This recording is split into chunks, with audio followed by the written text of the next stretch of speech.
experts in California labor and employment laws, recovering hundreds of millions in claims for their clients. If you've been the victim of discrimination, harassment, retaliation, or wrongful termination, go to mesrianilaw.com today for your free consultation. At Mesriani Law Group, we fight for the employees' rights. We are Seller's Advantage. And we want to buy your house. Seller's Advantage has revolutionized the home selling process to get you more for your home. Check out our online reviews of real customers who we've helped over the years. Call or visit sellersadvantage.com. Seller's Advantage. Clippers Bulls, Wednesday at 5 on KTLA.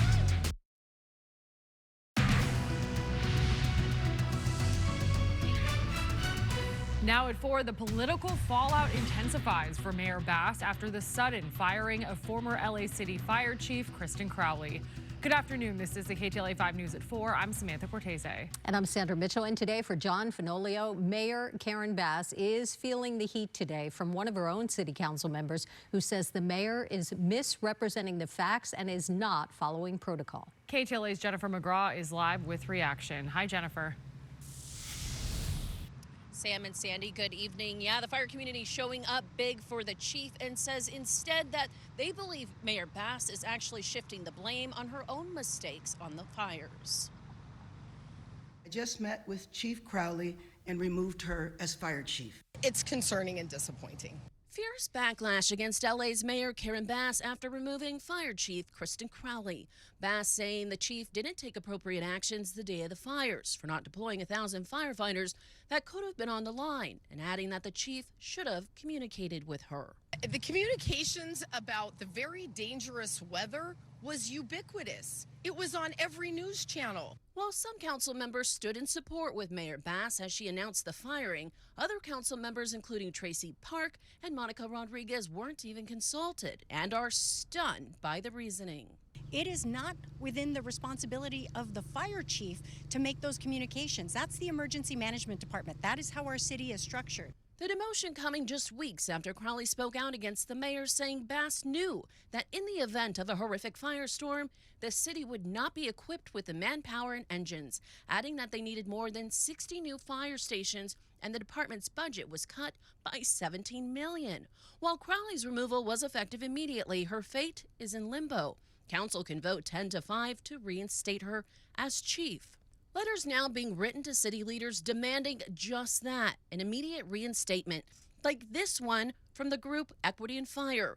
Quote, holding Chief Crowley responsible for long-standing resource deficiencies is not only misplaced, but unjust. And it doesn't end there. If the chief can plead her case, she can take legal action against the city. Nima Rahmani saying, for starters, a lawsuit alleging demotion based on gender and... She could also say that she's been demoted for unlawful reasons in violation of public policy. She claimed that she didn't have sufficient budget and that she was just raising safety concerns.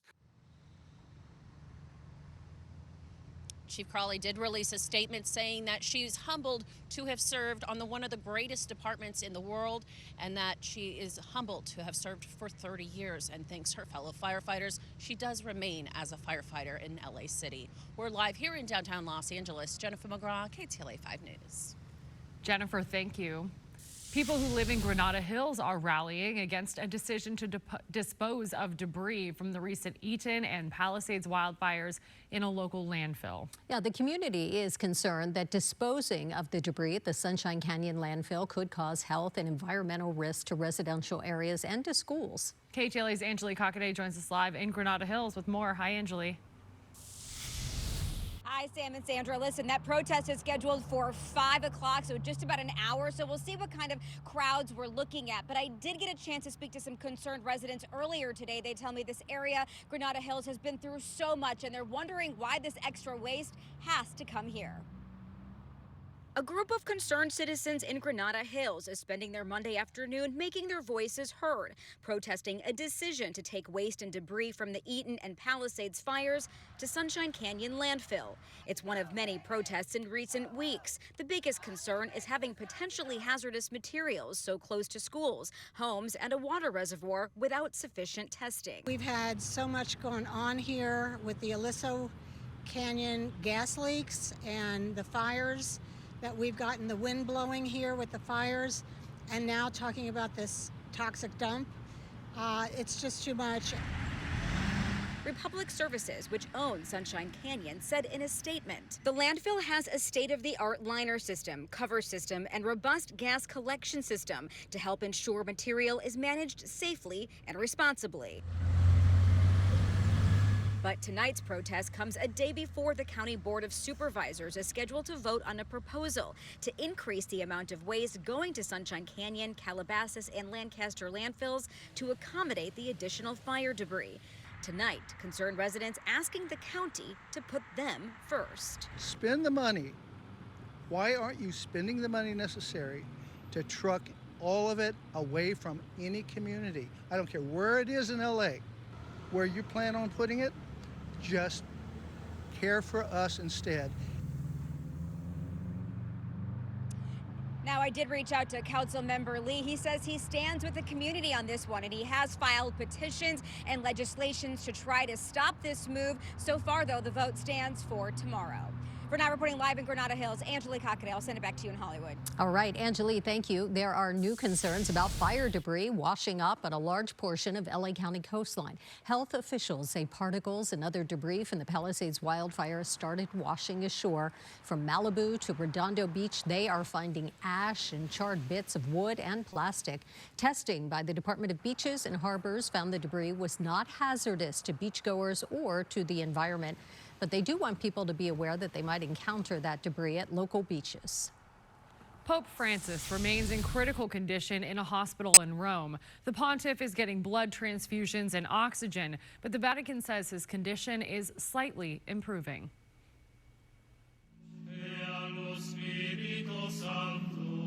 From the eternal city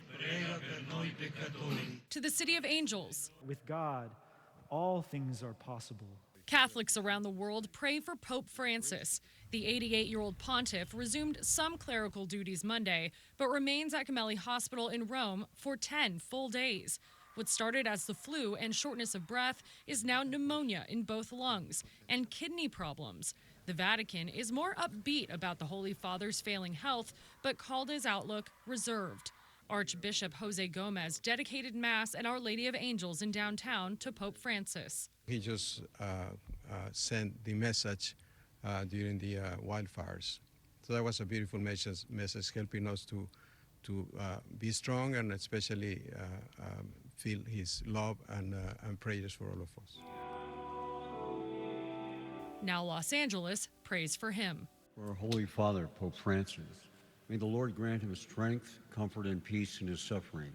Let us pray to the Lord. In Vatican City, clergy prepare behind the scenes for the inevitability of a new pope, whether that is now or in the future. Pope Francis has really broken the mold in that he has flooded the College of Cardinals. Colin Flynn is a Vatican correspondent for EWTN.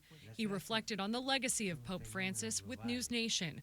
The Holy Father appointed new cardinals in countries like Mongolia and South Sudan, cardinals that will decide his successor. When all of these men fly in for a conclave, they won't know each other as well as maybe cardinals have in previous conclaves, and we could be looking at a longer voting time. Pope Francis designated 2025 to be a Jubilee Year of Mercy, where people who visit the Vatican receive a special blessing and are encouraged to start life new. Many hope to catch a glimpse of Pope Francis, many of the 30 million visiting Rome this year. But there is